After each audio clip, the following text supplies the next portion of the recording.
أعوذ بالله من الشيطان الرجيم. بسم الله الرحمن الرحيم. يا أيها المزمل قم الليل إلا قليلا نصفه وانقص منه قليلا أو زد عليه ورتل القرآن ترتيلا إنا سنلقي عليك قولا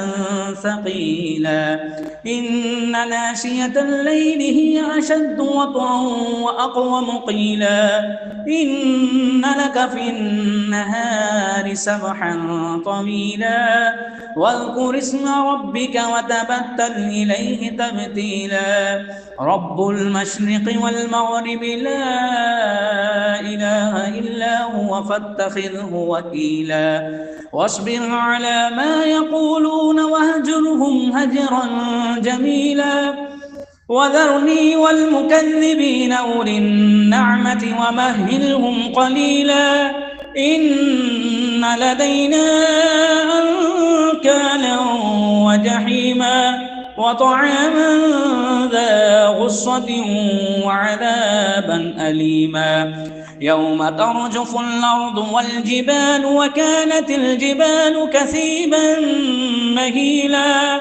إنا أرسلنا إليكم رسولا شاهدا عليكم كما أرسلنا إلى فرعون رسولا فعصى فرعون الرسول فأخذناه أخذا وبيلا فكيف تتقون إن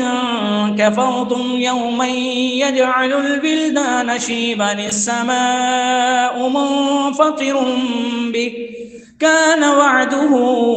مفعولا إن هذه تذكرة فمن شاء اتخذ إلى ربه سبيلا إن ربك يعلم أنك تقوم أدنى من ثلثي الليل ونصفه وثلثا وطائفة من الذين معك والله يقدر الليل والنهار علم أن لن تحصوه فتاب عليكم فاقرؤوا ما تيسر من القرآن علم أن سيكون منكم مرضى وآخرون يضربون في الأرض يبتغون من فضل الله وآخرون يقاتلون في سبيل الله فاقرؤوا ما تيسر منه وأقيموا الصلاة وآتوا الزكاة وأقرضوا الله قرضا حسنا وما تقدموا لأنفسكم من خير تجدوه عند الله هو خيرا وأعظم أجرا واستغفروا الله إن الله غفور رحيم صدق الله العظيم.